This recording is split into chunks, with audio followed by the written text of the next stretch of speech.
Intelligent act 304A। मैं थोड़ी background बता देता हूं। Death by rash and negligent punishable क्यों किया गया? रैश एंड नेग्लिजेंट एक्ट कहां पर आता है? 304। नो, जहां पर इंटेंशन और नॉलेज एब्सेंट है। न तो इंटेंशन है न नॉलेज है। नाउ क्वेश्चन अराइजेस, जब किसी आदमी की इंटेंशन भी नहीं है और उसको नॉलेज भी नहीं है, even then why are you punishing him? He should not be punished. फिर उसमें जो डिबेट हुई ये हुई कि mere negligence is not punishable, but gross negligence should be punished। अगर आपकी gross negligence है जिसमें आदमी भी मर गया और फिर आदमी को पनिश भी ना करे, तो gross negligence is punishable and that is the only reason कि आदमी मर गया, डेथ हो गई है, उसके बावजूद भी बेलेबल बनाया गया है। देखिए, bailable plus MM tribal. Otherwise death में सेशन ट्राइबल है, नॉन बेलेबल होता है, हाँ बेल भी नहीं होती है लोगों की। तो this is the background of 304A। Now section को थोड़ा आप लोग पढ़ के देखिए अपने बेरेट से। ये मैं आप लोगों को इसलिए पढ़वा देता हूँ कि आप लोग घर पे पता नहीं पढ़ते हैं कि नहीं पढ़ते हैं। हम लोग तो अपने जमाने में रट दिया करते थे। आप लोग समटाइम्स फील भी करते होंगे जब मेरी लैंग्वेज कभी कभी निकलती, सेक्शन रटा हुआ बाहर आ जाता है। जब हम लोग एग्जाम दिया करते थे, मैं पूरा contract act, their act along with illustration orally बोल देता था एट ए टाइम, शुरू से लेके एंड तक। IPC जितने भी रिलेवेंट सेक्शन है, section along with illustration orally बोल देते थे। कॉन्ट्रैक्ट कॉन्स्टिट्यूशन जितने मेन आर्टिकल थे ओरली टिप्स पे याद रहते थे, ऐसे ही उनकी जजमेंट्स वगैरह। और ये मैं आप लोगों को जितना भी बता पा रहा हूं, मेरे पास इतना टाइम थोड़ा है मैं पलाथी मारकर घंटों घंटों पढ़ूंगा। 92 के बाद आप लोग बिलीव नहीं करेंगे, मैंने कभी लॉ की कोई बुक पढ़ी नहीं, नेवर एवर आफ्टर 92। अब उसी टाइम का याद किया हुआ सोचो कितनी बार रटा होगा, कितना याद किया होगा कि आज तक रिटेन्ड है मेन पार्ट। अब ये है कि रिवाइज करके थोड़ा डिटेल्ड हो जाता है मेरा अच्छे से। वैसे तो बेसिक और फंडामेंटल चीजें याद रहती थी, रिटेन रहती थी, बट अब थोड़ा डेप्थ में, चूंकि आप लोगों को बताना है तो थोड़ा डेप्थ में जाना पड़ता है, वो करना पड़ता है, तो उसके लिए तैयारी करनी पड़ती है। मैं जब भी छुट्टी का दिन होता है तो उसमें मैं कर लेता हूँ। तो आप लोगों को ऐसे याद होना चाहिए। मैं ये कहता हूं कि मान लो आप एग्जाम में सक्सेसफुल नहीं हुए, टेक ए हाइपोथेटिकल सिचुएशन, आपका रिच नॉलेज कभी वेस्ट नहीं जाता है। आप केस लड़ेंगे, कोर्टों में अपीयर होंगे, ऑफिसर्स के सामने जाएंगे, आपको अलग से मान सम्मान मिलेगा, आपको रिलीफ मिलेंगे। मैं हालांकि ये वेस्टेज ऑफ टाइम है, बट इन चीजों का थोड़ा थोड़ा रिलेवेंस जरूरी होता है। मैंने जब अपने सीनियर को ज्वाइन किया था, मैं बिल्कुल फ्रेश आया था, सिविल सर्विसेज दिया था, सिलेक्शन हुआ नहीं था, आई ज्वाइंड द प्रोफेशन। और लॉ मेरा सब्जेक्ट था सिविल सर्विसेज में। सिविल सर्विसेज में तो बहुत गहराई में जाना पड़ता है, जुडिशरी में उतने जाने की जरूरत नहीं पड़ती है, क्योंकि वहां क्वेश्चन कभी सीधा नहीं आता है। वहां तो क्वेश्चन आ जाएगा, comment on real present and imminent danger, ऐसे क्वेश्चन आ जाएगा, कमेंट ऑन इट। अब ऐसा किसी बुक में नहीं मिलेगा आपको।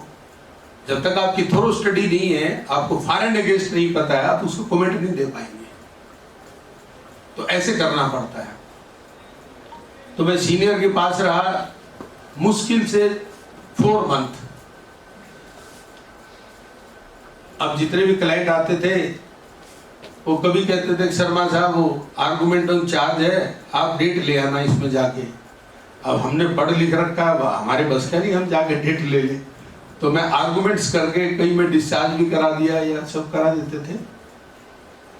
आफ्टर 3 months वो हमारे सीनियर के क्लाइंट जो भी आए आगे गए, सर आप रहने दो, काम परेशान हो गए, शर्मा जी को भेज दो।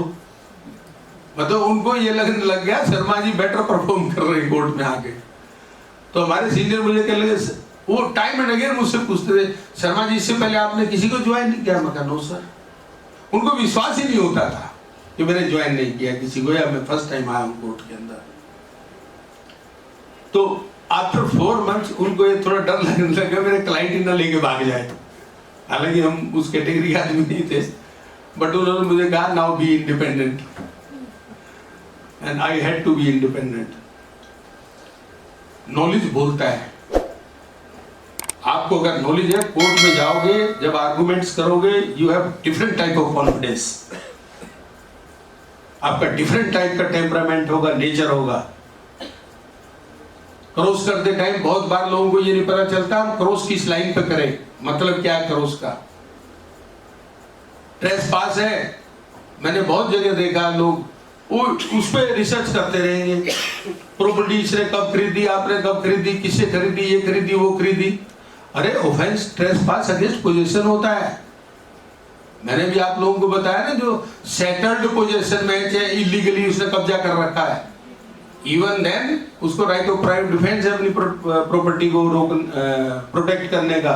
और कोई बाहर से आएगा तो वो क्रिमिनल ट्रेस पास माना जाएगा। तो दैट इज अगेंस्ट पोजीशन। तो क्रॉस में क्वेश्चन पोजीशन को लेके करने चाहिए। पोजीशन में कौन है, वो क्लेम करता है, तो भाई आपकी पोजीशन कैसे आई, आप पोजीशन में थे या नहीं थे। तो उससे रिलेटेड जो भी क्वेश्चन रहते हैं, कंस्ट्रक्शन करा नहीं करा, आपका गार्ड था, इनका था, एम्प्लॉई है, वो जो भी होता है, आप लोगों को पता है ये सारा पोजीशन कैसे होती है। यस 304 है, whoever causes the death of any person by doing any rash or negligent act not amounting to culpable homicide shall be punished for so and so। देखिए, जब हमने 299 पढ़ा, first close intention, second close intention, third close knowledge. 300 पढ़ा, first 3 close intention, fourth close knowledge. या कोई भी हम offence देखते हैं, चाहे चीटिंग है, थेफ्ट है, कहीं भी हम देखते हैं, तो पूरे आईपीसी के अंदर आप देखेंगे ना, आपको नॉलेज मिलेगा, इंटेंशन मिलेगा, फ्रॉडुलेंटली मिलेगा, डिसऑनेस्टली मिलेगा। ये वर्ड मिलेंगे नहीं मिलेंगे? यहाँ कोई वर्ड है इस सेक्शन में ऐसा? कोई वर्ड नहीं ना कहीं से भी। जबकि कोई भी क्रिमिनल ऑफेंस जो होता है पनिशेबल, क्या होता है? 4 स्टेजेस है। फर्स्ट क्या? Motive, preparation. सबसे पहले मोटिव, फिर इंटेंशन, फिर प्रिपरेशन, फिर act towards the commission of an offence, then completion of offence. यही होता है ना भाई, यही स्टेजेस होती है ना। Sir, I think there is no motive, there is intention, mens rea. हाँ, इंटेंशन मींस क्या है कि तो Motive is Motive भी consider किया क्या? Motive is of not great importance. नहीं, मोटिव जब भी हम किसी भी ऑफेंस का ओरिजिन देखेंगे,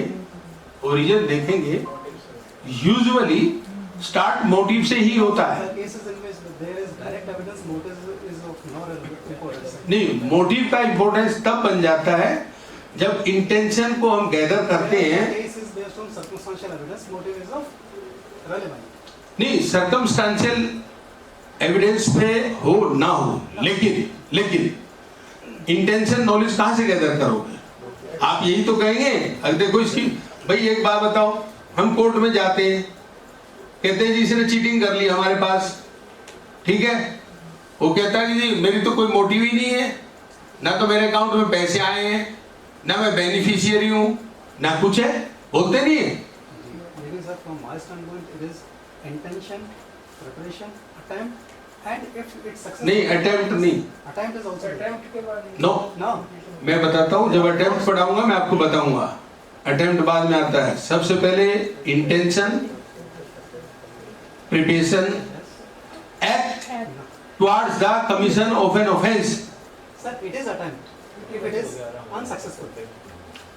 Act towards the commission of an offence. Sir, attempt is also, it is an advancement towards the crime. हो बिल्कुल है, बट जब लीगल लैंग्वेज में आप बात करेंगे, लीगल लैंग्वेज में जो मैं बोल रहा हूँ ये बोलना पड़ेगा, अटेम्प्ट नहीं बोलेंगे I आप। have heard there are only 4 stages of a crime. That is intention, preparation, attempt, and if it is successful, then it is full-fledged crime. हो मैं अटेम्प्ट को act towards the commission of an offence क्या है, attempt ही तो हो गया और क्या हो गया।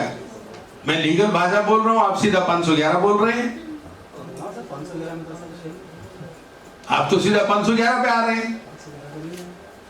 अटेम्प्ट ही तो है। Attempt है, बिल्कुल है। फिर लेकिन जो स्टेज वाली बात है, there are only 4 स्टेज ये होती है, पहले इंटेंशन होती है, मोटिव, उसके बाद इंटेंशन, फिर प्रिपरेशन, फिर towards act towards the commission of an offence, then completion of offence.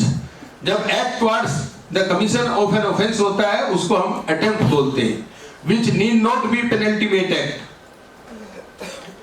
Act towards the commission of offence पता क्यों कहा जाता है? इसलिए कहा जाता है, आपका मान लो 10 स्टेप है कोई ऑफेंस कमिट करने के, आप पहले ही स्टेप पर हैं, 10वें पे कंप्लीशन है ऑफेंस का, 9 पे आप नहीं पहुंचे, सिर्फ पहले पॉइंट पर आए, even then it may be attempt, provided उसको रिमोर्स करने का टाइम ना हो, बीच में कोई थर्ड इंटरवेनिंग फैक्टर आने का टाइम ना हो। लोकस पेरेंशिया वर्ड यूज करते हैं उसके अंदर, पछतावे का टाइम ना आए उसके अंदर, इंटरवेनिंग ऑफ थर्ड फैक्टर ना हो उसके अंदर, उसमें कोई जैसे ही, इसीलिए उसमें कहा जाता है it may need not to be penultimate act. that is true. Merely आपने स्टार्ट कर दिया तो अटेम्प्ट हो जाएगा। इसीलिए थर्ड स्टेज जो मैं बता रहा हूं, act toward the commission of an offence. Attempt word use नहीं करेंगे हम direct, act towards the commission of an offence may और मे नॉट बी अटेम्प्ट। अगर आपको पछताने का मौका है, it may not be attempt. Third intervening factor आ सकते, it may not be attempt. Then it remains only preparation. इसमें अगर वो पछतावे का मौका है उसके पास, that means कि no no no no no no no no, you are mistaken. Preparation is never punishable except 3-4 circumstances. हाँ, जब भी हम बात करते हैं, अगर लीगल भाषा में बात करेंगे, as a student of law बात करेंगे, तो हम जो मैं कह रहा हूं यही करेंगे। आप ये नहीं कहेंगे कि इंटेंशन है, प्रिपरेशन है, अटेम्प्ट है और ऑफेंस कंप्लीशन है। नो, आप ये कहेंगे intention, preparation, act towards the commission of an offence and completion of offence, ऐसे बोलेंगे। sir, it is, difference. Anyway, पढ़ लेना, क्लियर कर लेना, I may be wrong. It is a difference of terminology only. है It is a difference of terminology. Law क्या है, terminology पे ही तो चल रहा है। एप्रोप्रिएट वर्ड यूज होने चाहिए। जब आप लॉ के स्टूडेंट हैं, you should use the appropriate word. ये नहीं कि मतलब सेम है उसका। सर, मतलब वाली बात है। मैं जब अटेम्प्ट पढ़ाऊंगा तो उसमें बात करना, वहां मैं इस बात को क्लैरिफाई करूंगा अच्छे से। जब अटेम्प्ट को पढ़ेंगे ना हम लोग, then I will clarify it कि अटेम्प्ट और act towards the commission of an offence में क्या डिफरेंस है।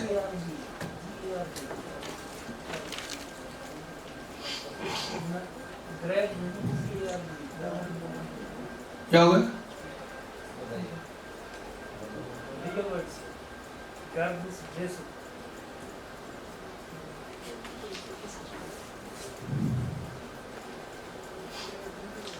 Rash and negligent act.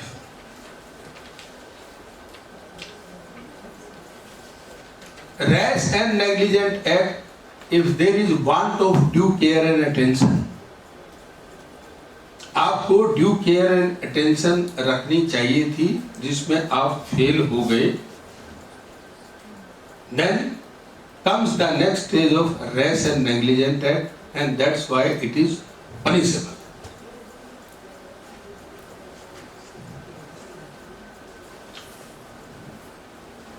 ये रैश एक्ट, हालांकि रैश वर्ड कहीं डिफाइंड नहीं है आईपीसी में, it is nowhere defined, but a rash act is primarily and over hasty, जल्दीबाजी का over hasty act and is opposed to a deliberate act, even if it is partly deliberate and it is done without due thought and caution.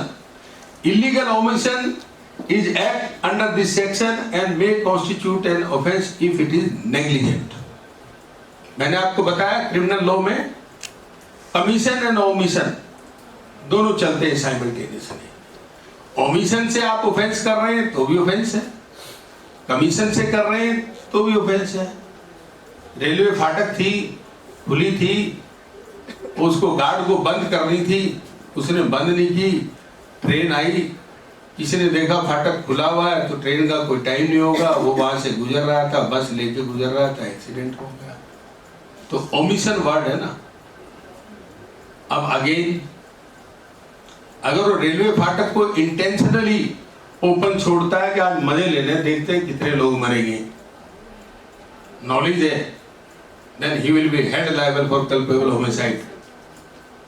वो उसको फाटक बंद करनी थी, phone आ गया अचानक पत्नी का, बेटा गड्ढे में गिर गया, वो थोड़ा थोड़ा अपने क्वार्टर चला गया, फाटक बंद करनी भूल गया, ओवर हेस्टी एक्ट है, सीधा डिफरेंस।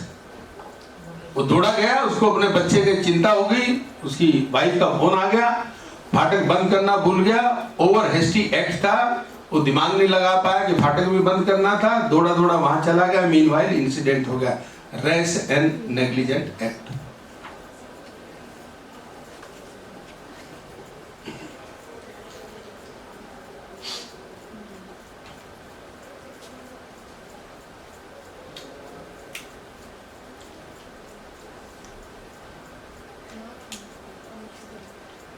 अगर कोई व्यक्ति ड्यू केयर एंड अटेंशन पूरी प्रिकॉशंस ले रहा है हर चीज की,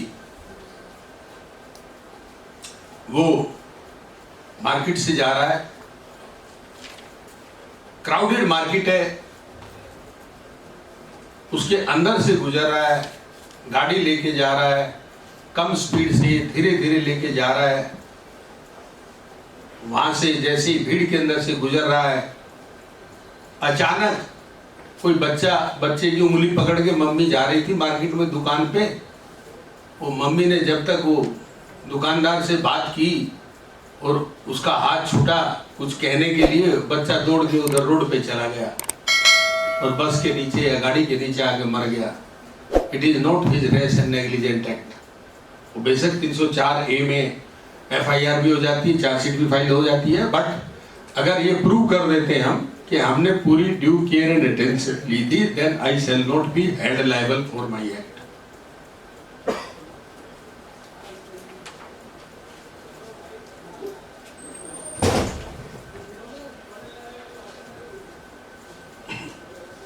सर एक क्वेश्चन है, गुजरात में रिसेंटली भी इंसिडेंट हुआ था, ब्रिज जो कोलैप्स हुआ था, वो रैश एंड नेग्लिजेंट एक्ट के अंडर आएगा वो? देखिए, वो कल्पेबल होमिसाइड, क्यों? ब्रिज की कैपेसिटी है 150 लोगों की, आपको पैसे मिल रहे हैं, छठ पूजा का दिन है, लोग आ रहे हैं, टिकट है 10 रुपए की, आप 100 रुपए के लालच में लोग 100 रुपए की ले रहे हैं, 150 आदमी की कैपेसिटी है, आपने भेज दिए वहां पर 400-500 लोग, तो आपको नॉलेज होना चाहिए कि पुल कोलैप्स कर सकता है, लोग मर सकते हैं। Technically it is culpable homicide. हाँ, अगर वो 150 ही लोग भेजता, जितनी कैपेसिटी थी, ही वाज नॉट लायबल। फिर बात ये होती, पुल जिसने बनाया वो कहता है जी हमने बनाया, बिल्कुल कैपेसिटी ठीक है, हमने सारे नॉर्म्स फॉलो किए गए। फिर पुल को रिपेयर किया गया, जो रिपेयर करने वाले हैं उन्होंने पुल को बड़े अच्छे से रिपेयर किया, सारे नॉर्म्स को फॉलो किया, दे हैव प्रूव्ड इट, कि हमने इतने आदमी लगाए, ये करा, नट बोल्ट सारा सब चेक किया, सब कुछ करा, उसके बावजूद पुल गिर गया, लॉ ऑफ टोर्ट्स में लायबल हो सकते हैं, क्रिमिनल लॉ में नहीं।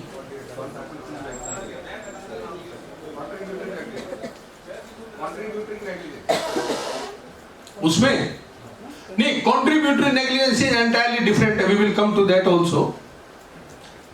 कॉन्ट्रीब्यूटरी नेग्लिजेंस वहां रहेगी सर जहां पर फुल रिपेयर की एक सीमा होती है, आप कब तक रिपेयर करोगे? वो 150 इयर्स ओल्ड था, ऐसा है ना, देखो सुनो, ब्रिटिश टाइम का था। ये एंडलेस चीजें हैं। अगर ब्रिटिश टाइम का था, किसी भी कंस्ट्रक्शन का एक टाइम होता है, बिल्डिंग का लाइफ होता है कि 100 इयर्स है, 200 इयर्स है। आप लोगों ने केस पढ़ा होगा, चांदनी चौक का बड़ा फेमस केस था, क्लॉक टावर गिर गया था, राइट? तो लॉ ऑफ टोर्ट्स में आता है वो केस। वो एमसीडी ने उसको ठीक से देखा नहीं, काफी पुरानी बिल्डिंग थी, वो गिर गया, उसमें लोग मर गए, तो उसमें लॉ ऑफ टोर्ट्स में लायबल हुए थे, क्रिमिनल लॉ में नहीं। सिमिलरली जहां तक कंट्रीब्यूटरी नेग्लिजेंस की बात आती है, हम लोग जब मैं जा रहा हूं रोड पे लेफ्ट साइड में, मैंने देखा लेफ्ट साइड में मेरा घर दूर पड़ता है, मैं राइट साइड से रॉन्ग डायरेक्शन से जा रहा हूं, तब सामने से गाड़ी आ गई, एक्सीडेंट हो गया, और जो रॉन्ग साइड से जा रहा था वो एक्सपायर हो गया। यहां कंट्रीब्यूटरी नेग्लिजेंस आती है। You were supposed to drive on the left side but you came on the right side. Criminal negligence must always reach the stage of gross and culpable negligence, or failure to exercise the requisite reasonable and proper care and precaution to guard against injury either to the public or generally to the individual. जहां आप उसमें fail हो जाते हैं वहां पर liable होंगे, जहां आपने सारी प्रिकॉशंस ली है तो उसमें आप लायबल नहीं होंगे।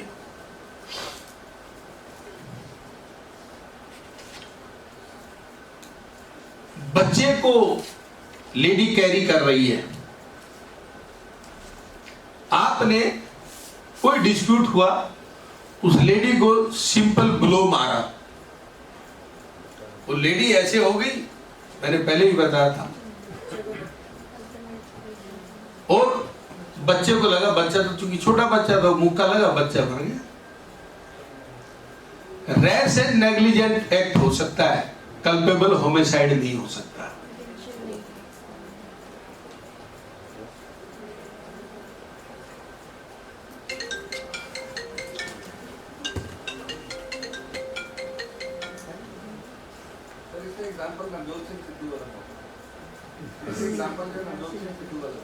इसमें हाँ, नवजोत सिंह सिद्धू वाला भी था।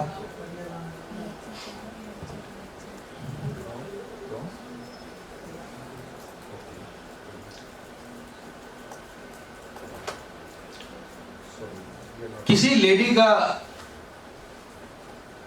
फ्रेंड था, उसका अफेयर था किसी से, उसने उसको एक लोशन दे दिया कि तुम अपने हस्बैंड को पिला दो, ये चार्मिंग नेचर का है, वो तुम्हें न परेशान करेगा न तंग करेगा और तुम्हारी काबू में रहेगा, जैसे तुम कहोगे वैसे ही रहेगा। उसने जाकर दे दिया, वो था पॉइजन, हस्बैंड डाइड। तो lady was not held liable for culpable homicide. Rash and negligent act हो सकता है, कल्पेबल होमिसाइड नहीं हो सकता। आपको ड्यू केयर एंड प्रिकॉशन लेनी चाहिए थी, आपको ये सोचना चाहिए था आपका पैरामर आपको दे रहा है लोशन, आपके हस्बैंड के लिए दे रहा है, उसकी कोई और इंटेंशन भी हो सकती है।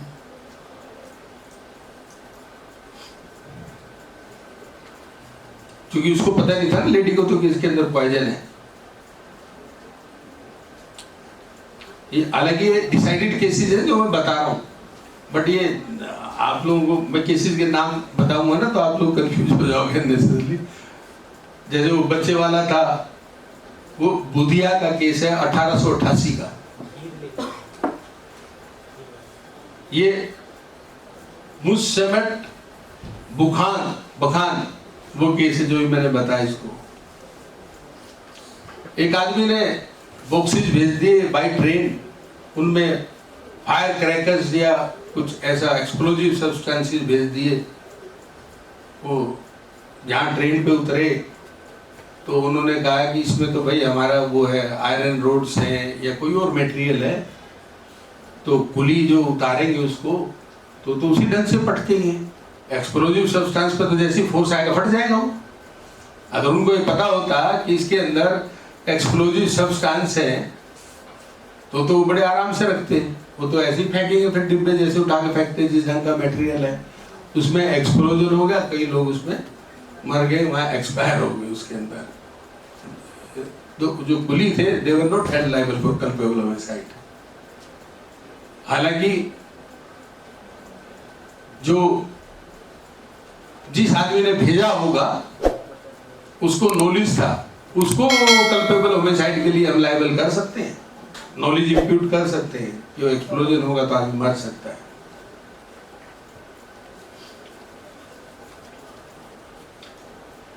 एक केस है Jugan Khan versus state of MP 1965।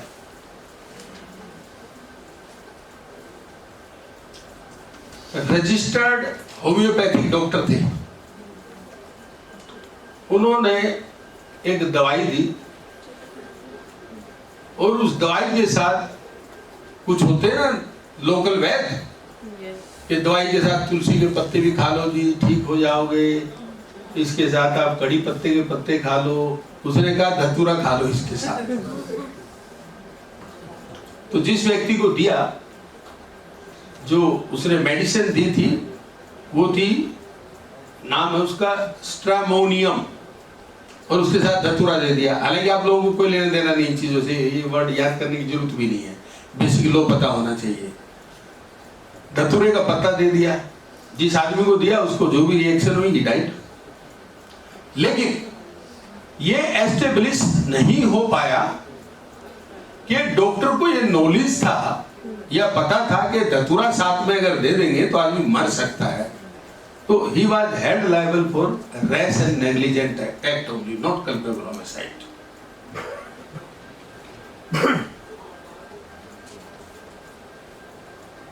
D सूजा case,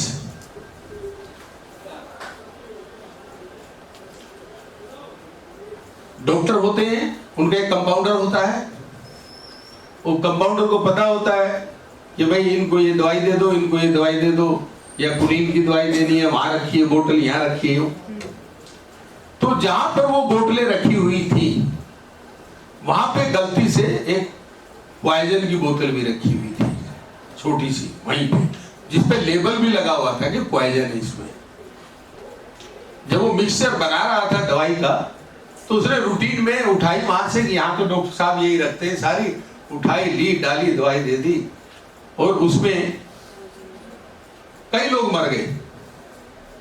He was not held liable for culpable homicide. He was held liable for rash and negligent act only. क्योंकि ये तो था, उसने due care and due precaution नहीं लिया। बोतल में पढ़ना चाहिए था क्या लेबल लगा हुआ है इसके ऊपर, बट रूटीन में प्रिज्यूम करके कि यहाँ वही दवाई रखी रहती है, रूटीन में जो देते हैं उसने उसको दे दिया। तो he was held liable for rash and negligent act, not for culpable homicide. उसमें 7 लोग मर गए थे। Cherubin Gregory versus state of Bihar, ये थोड़ा फेमस केस है, इसको नोट कर लेना। Cherubin Gregory versus state of Bihar, CHERUBIN GREGORY, Cherubin Gregory versus state of Bihar 1961। एक आदमी का टॉयलेट था, पर्सनल और प्राइवेट, वो उसको यूज करता था।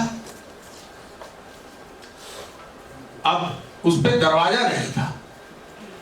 अब होता क्या था कि वो अपने घर के अंदर है, अड़ोसी पड़ोसी जिसको मौका लगा वो भी घुस जाता था, यूज कर लेता था। उसको बड़ा गुस्सा है, भाई मैंने बनाया, मैंने कंस्ट्रक्ट किया, ये यूज कर रहे हैं पड़ोसी इसको। ये he was held liable for rash and negligent act, this is the judgment। और रीजनिंग क्या दी कि जो आदमी वहां आ रहा है वो खुद आ रहा है, उसके यहां चल के खुद रिस्क उठा रहा है, but as a student of law अगर हम इसको within the parameter of law अगर इंटरप्रेट करते हैं strictly, then it is a case of culpable homicide। But sir, you took your defense of private defense of property। हाँ?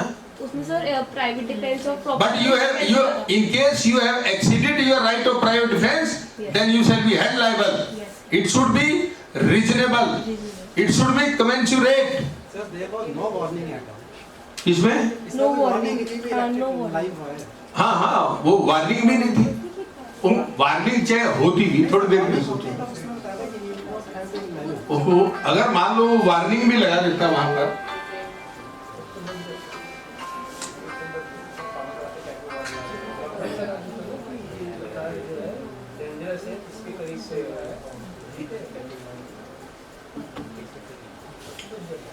वहां उसने कोई वार्निंग भी नहीं लगाई कि यहाँ पर लाइव वायर मैंने लगाई हुई है इस तरह की, बट हम सिंपली इसी पे जाते हैं। अगर वो बाहर आया, उसको करंट लग गया, ही एक्सपायर्ड, और technically legally it should be A case of culpable homicide. इस पे क्रिटिसिज्म है। अगर डिट्टो सेम फैक्ट एग्जाम में आ जाए तो इस केस का हवाला देते हुए आप ये कह सकते हैं कि इस केस में ये हेल्ड हुआ था, बट आगे क्रिटिसिज्म वर्ड लिख के उसके आगे आंसर में लिख सकते हैं कि नॉलेज था उसको कि इससे कोई टच होगा तो मर सकता है, तो there should have been culpable homicide in that case also. And in the given problem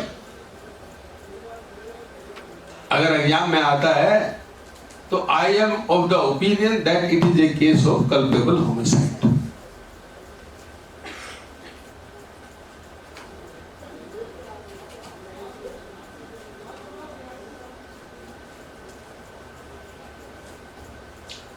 इसमें उसको कंपेयर किया गया है 299 और 300 के जो इलस्ट्रेशन भी है ना, यहाँ तो लाइव वायर है। 299 का इलस्ट्रेशन उसे टर्फ बना दिया, गड्ढा खोद के, वो भी तो सेम चीज है भाई, गड्ढा खोद के वहां टर्फ बनाया था, यहाँ इसने लाइव वायर रख दी, तो वहां कल्पेबल होमिसाइड है। उसको भी आप मेंशन करके सपोर्ट कर सकते हैं अपने आर्गुमेंट्स को विद इलस्ट्रेशन।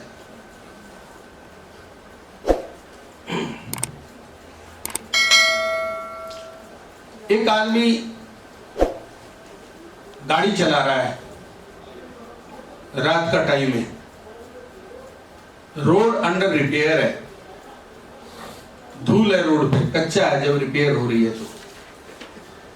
जब वो गाड़ी ड्राइव करके जा रहा था, उसकी गाड़ी की स्पीड थी 20 किलोमीटर पर आवर और रोड खाली था, ज्यादा भीड़ नहीं थी वहां पर। उसको ओवरटेक किया दूसरी गाड़ी ने, जैसे ही ओवरटेक किया तो उसके सामने एकदम धूल आ गई, उसको कुछ दिखाई नहीं दे रहा था, तो गाड़ी चलाते चलाते उसकी गाड़ी लेफ्ट साइड में चलानी चाहिए ना गाड़ी को, तो उसकी राइट साइड में होगी थोड़ी, और सामने से एक गाड़ी आ रही थी, उससे एक्सीडेंट हो गया, कुछ लोग मर गए।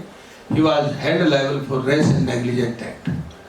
रोड भले ही खाली हो, आप अगर आंखों के सामने धूल आ गई, आपको दिखाई नहीं दे रहा है, आपकी गाड़ी की स्पीड भले ही 20 किलोमीटर पर आवर है, इवन देन आपको रोकना चाहिए था गाड़ी को, जब तक धूल सेटल होती उसके बाद आपको आगे बढ़ना चाहिए था। That's why he was held liable for rash and negligent act. Abdul Qayyum,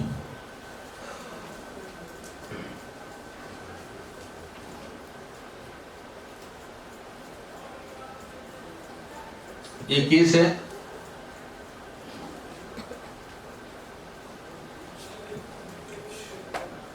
road का रिपेयर हो रहा था, होता नहीं है, इस रोड का रिपेयर हो रहा है, दिल्ली में तो अक्सर आप लोग देखते हैं, जब रिपेयर हो रहा था उस रोड को आगे से ब्लॉक कर दिया था कि यहाँ हम रिपेयर कर रहे हैं। एक आदमी आया गाड़ी लेके और जो लेबर थी रिपेयर कर रही थी, उन्होंने सोचा आगे से रोड ब्लॉक है, यहाँ कौन आएगा, अंडर रिपेयर है, वो रोड पे चद्दर तान के सो गए। एक आदमी गाड़ी चलाता हुआ आया, बाहर का आदमी था, उसको नॉलेज नहीं था कि अंडर रिपेयर है, आगे ब्लॉक हो रखा रोड, वो सीधा गाड़ी उसने चलाई। ही कुड नॉट एंटिसिपेट के रोड पे लोग सो सकते हैं और 2-3 आदमियों पे चढ़ा दिया, वो मर गए। He was held liable for rash and negligent act, not for culpable homicide.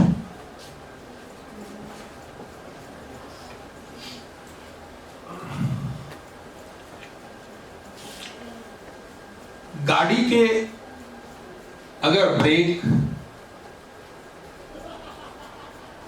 या हैंड ब्रेक वगैरह फेल हो रखे हैं, आदमी गाड़ी ड्राइव कर रहा है, भले ही वो मिस्त्री के यहाँ से रिपेयर भी करा के लाया हो और उसके नॉलेज में नहीं कि गाड़ी के ब्रेक फेल हो रखे हैं, अब सामने से कोई आ गया, उसने ब्रेक लगाए, ब्रेक लगे नहीं, आदमी मर गया, ही was held liable for rash and negligent act. अगर उसके नॉलेज में होती है बात कि इस गाड़ी के ब्रेक फेल हो रखे हैं, फिर भी कुछ लोगों को कॉन्फिडेंस होता है ना, मैं बगैर ब्रेक लगाए भी चला लूंगा, और फिर भी अगर चला रहा है तो नॉलेज इंप्यूट कर सकते हैं उस पर हम, and he can be held liable for company.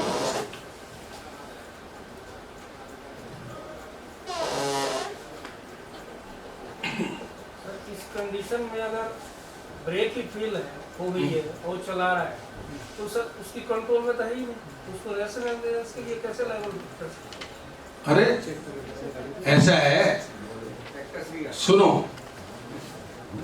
हम गाड़ी लेके चले, हाईवे पे गाड़ी खड़ी, सपोज 16 लेन का हाईवे है, आप रात को गाड़ी चला रहे हैं, रोड खाली है शुरू से आखिर तक, आप गाड़ी बैठे, स्टार्ट किया, गियर लगाते धड़ाधड़ स्पीड करते चले गए, ब्रेक लगाने की नौबत आएगी तभी तो पता चलेगा आपको ब्रेक फेल है इसके, और then the vehicle was collided.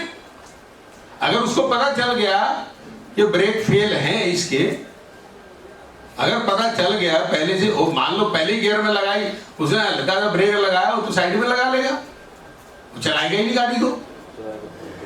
नहीं सर, मेरे कहने का मतलब आपको नहीं समझा। अब गाड़ी उसने चलाया, उस पहले देखा था ब्रेक ठीक है, ब्रेक अप्लाई किया, देयर आफ्टर एक्सीडेंट हो गई, उसके लिए उसको रेश एंड नेग्लिजेंस का लायबल कैसे हम बना सकते? ये बात कहाँ पर?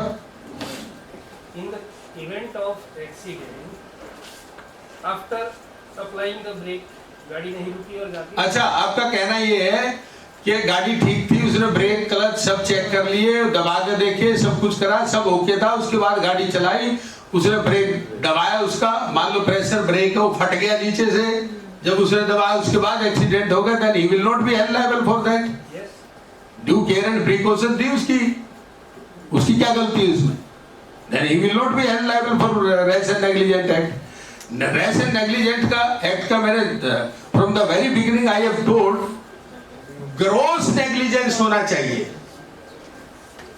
Unless and until there is gross negligence and there is absence of due care and precaution, only then one can be held liable. अगर ड्यू केयर एंड प्रिकॉशन भी ले रखी है, ग्रोस नेग्लिजेंस भी नहीं है, then he will not be held liable for 3048. Sir अक्टूबर में assistant station, sir अक्टूबर में अफ्रीका में 66 बच्चे मारे गए थे एक दवाई के कारण जो हरियाणा में मैन्युफैक्चर हुई थी। तो वो जो कफ सिरप बनाती थी कंपनी, उसमें बताया गया था जो मीठा का जो डाला जाता है वो मात्रा में ज़्यादा डल गई थी, जिससे वो दवाई को एक किलर डिजीज, एक किलर बना देती है, किलर मेडिसिन। तो वो नेग्लिजेंस नहीं आएगा? नहीं, देखो आपका कहना है ये दवाई बनी, ठीक है, कफ सिरप बनाया, हाँ जी। अगर उसमें ज्यादा मीठा डाल दे तो पॉइजनस हो जाती है।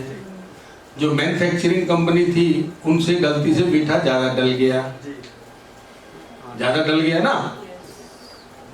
अब मीठा जो ज्यादा डला, वो प्रेस्क्राइब लिमिट डालते टाइम उनको पता था हम ज्यादा डाल रहे हैं या नहीं डाल रहे हैं, इसको धतूरे वाले केस से कंपेयर करो।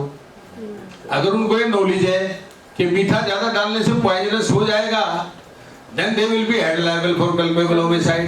The pharma medicine is presumed that they will perform some such care and attention. नहीं देखो, अगर वो प्रिज्यूम भी करते फार्मा कंपनी, वो रिसर्च करते हैं ना पहले तो चूहों पे, खरगोश पे, उन पे रिसर्च होती है प्रॉपर, तब मार्केट में आती है दवाई।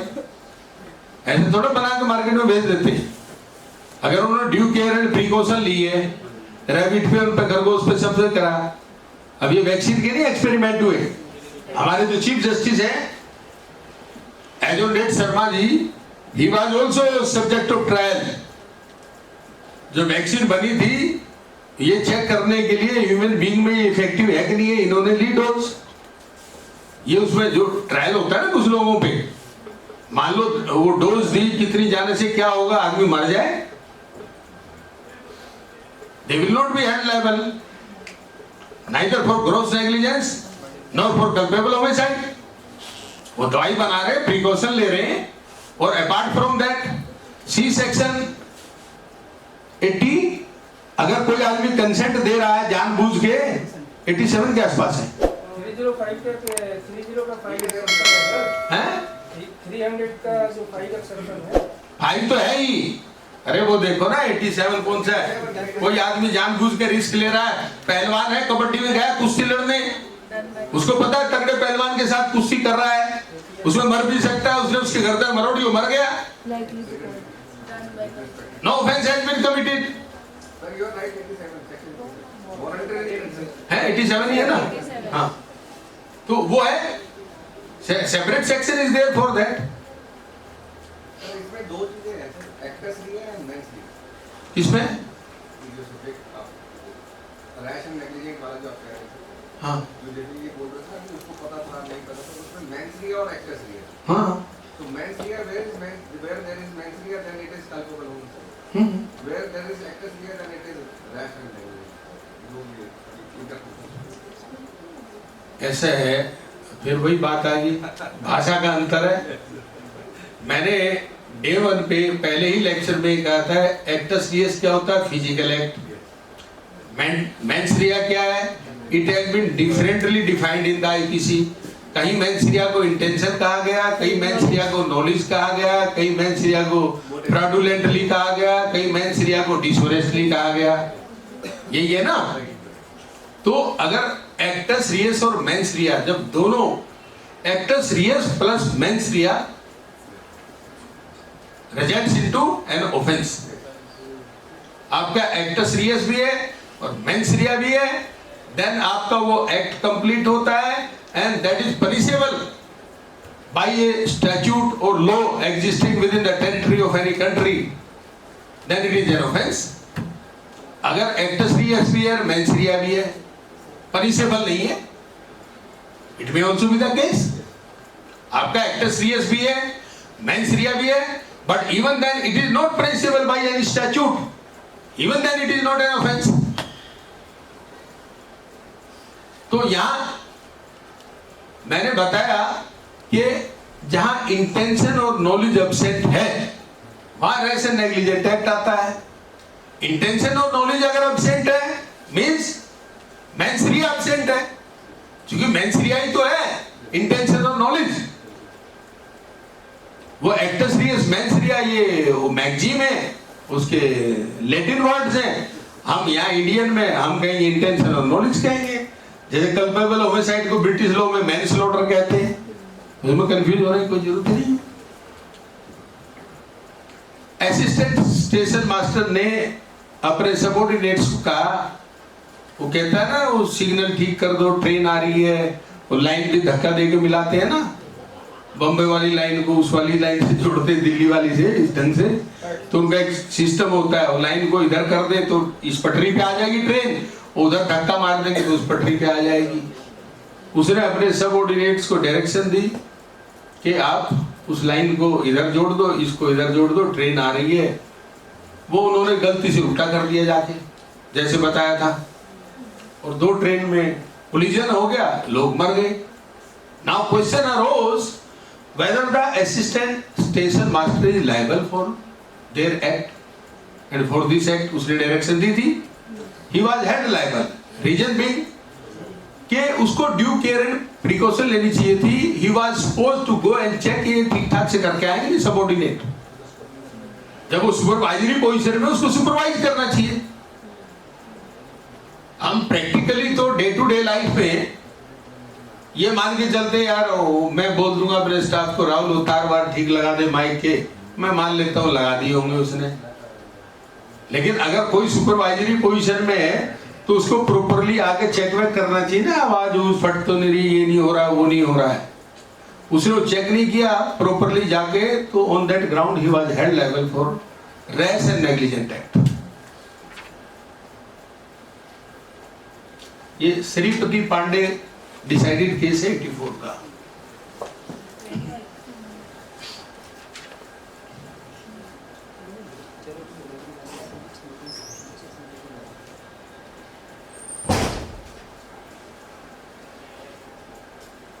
एक केस है आर वर्सेस गौरवचंद गोपी। ढलान की सड़क की, उस पे स्पीड से चला रहा था गाड़ी को। नॉर्मली आपसे ये एक्सपेक्ट किया जाता है जब आप ढलान पे गाड़ी चला रहे ब्रेक लगा के धीरे धीरे लेके चलो। और ढलान पे भी रेस दे के अपना भगाया जा रहा था, आदमी मर गया उसमें एक्सीडेंट में। ही was held liable for rash and negligent act. ये ढलान है जहां उसकी, वहां पर यू आर सपोज के ब्रेक अप्लाई करके धीरे धीरे आप गाड़ी को लेके जाएंगे। इंजीनियर साहब थे, उन्होंने वो एक इंजन चल रहा था, वो उनके सुपरविजन में था।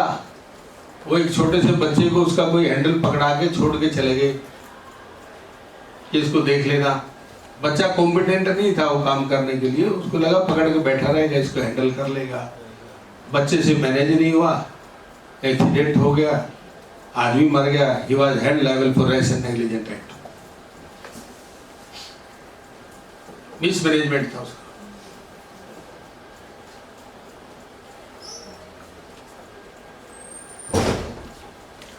अडल्ट मैन है, उसकी वाइफ 11 साल और 3 महीने एज है उसकी, who had not attained the age of puberty। उसने he had sexual intercourse with her with force, और उसके consequences में उसको कुछ प्रॉब्लम्स हो गई and she expired।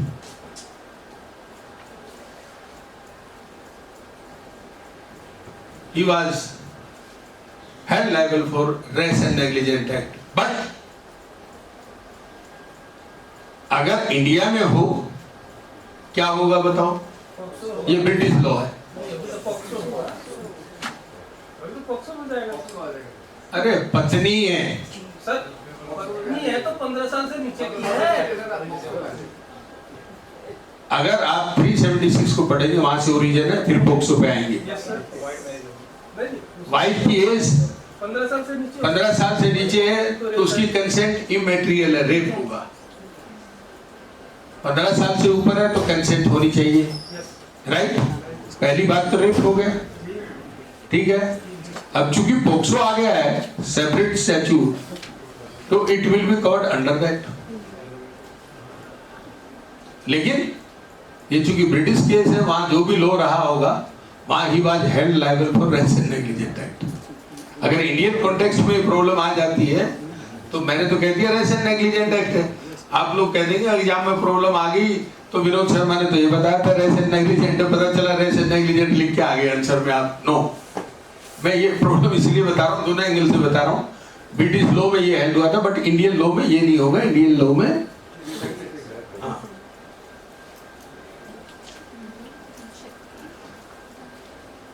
Sir 15 years वाला ना वो अनकॉन्स्टिट्यूशनल डिक्लेयर कर दिया सुप्रीम कोर्ट ने। जो 15 साल वाला ना वाइफ के साथ में उसको अनकॉन्स्टिट्यूशनल कर दिया है। इंडिपेंडेंट फॉर्म छोटा सा यूनियन खुल गया है। 15 साल नहीं 18 साल होनी चाहिए वाइफ की। मैं जो एक्ट में लिखा हो उसकी बात कर रहा हूँ। जजमेंट क्या है सर? हैं? जजमेंट है सर। आप जजमेंट की बात कर रहे हैं, मैं एक्ट की बात कर रहा हूँ, दोनों में अंतर है। 2017 में है, जो 15 सालों की बात है वो 18 की होनी चाहिए। किसमें? रेप में कहना चाहिए अगर वाइफ 15 साल तक की है।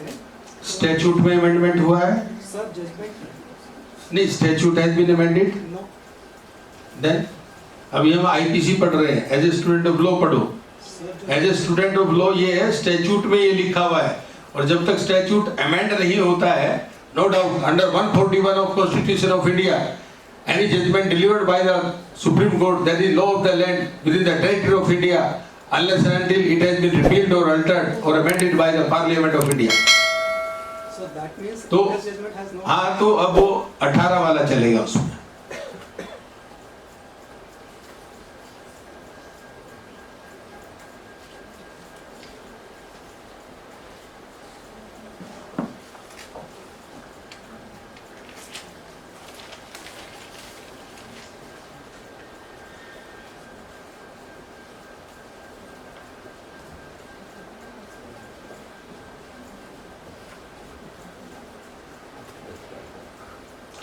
किसी एरिया से कोई आदमी गाड़ी ड्राइव कर रहा था, उस एरिया में गाड़ी का हॉर्न बजाना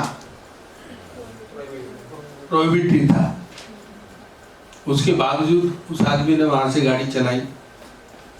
कोई सामने आ गया, उसने हॉर्न नहीं दिया। बेशक अगर फिर वही बात आ जाती है, अगर किसी का लाइफ एट स्टेक है और हॉर्न बजाना अलाउड नहीं है, एक रिस्क ये है आपने हॉर्न बजाया तो चालान कटेगा, और दूसरा रिस्क ये है कि आदमी मर सकता है। What is your duty? आदमी को बचाना ज्यादा जरूरी है। तो ही was held liable for negligent act. वो लेवल क्रॉसिंग का मैंने आपको बता ही दिया था शुरू में ही। डॉक्ट्रिन ऑफ रेस इप्सा लोक्विटोर, वो जो मैं बता रहा था ना, जो चांदनी चौक वाला केस, उस केस का नाम है शायद है भागवती, कुछ ऐसा नाम है उस केस का जो मुझे रिकॉल हो रहा है। लॉ ऑफ टॉर्ट्स में जो हमारी पढ़ा है, हाँ हाँ, the thing speaks itself, the circumstances speaks itself, doctrine of res ipsa loquitur। उसमें उन्होंने प्ली ली थी कि ये बिल्डिंग थी, हमने उसको छोड़ दिया था, कुछ नहीं किया था। तो फिर वो बात हुई थी कि more than 100 years old building थी उस केस के अंदर, तब वो गिर गई थी, लोग मर गए थे। तो उसमें लॉ ऑफ टॉर्ट्स में ये हेल्ड हुआ था, doctrine of race Ipsa लोक्विटोर apply हुई थी, द थिंग स्पीक्स इटसेल्फ।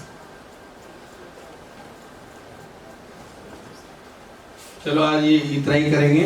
आज थोड़ा सा शुरू में गपशप कुछ और दूसरे हो गए हम लोगों के, टाइम उसमें किल हो गया। तो नेक्स्ट क्लास में हम लोग किडनैपिंग, अबडक्शन और फिर उसके बाद ऑफेंसेस अगेंस्ट प्रॉपर्टी स्टार्ट करेंगे। Theft, extortion, criminal misappropriation, criminal breach of trust, चारों इंटर रिलेटेड है वैसे बाय एंड लार्ज किडनैपिंग वाला बहुत टाइम ले जाएगा ना। एस वरदराजन वाला केस देखना है, टीडी वाडगामा वाला देखना है, टेकिंग और एंटाइसिंग वाले में डिफरेंशिएट करना है। एक वो हरियाणा वाला केस है, हाँ हाँ हरियाणा वाला केस है, बस ये तीन ही तो केस है। और हमें सेटल्ड पोजीशन देखनी है, जो सुब्बाराव ने कोशिश की थी उसको जस्टिफाई करने की एस वरदराजन वाले केस को।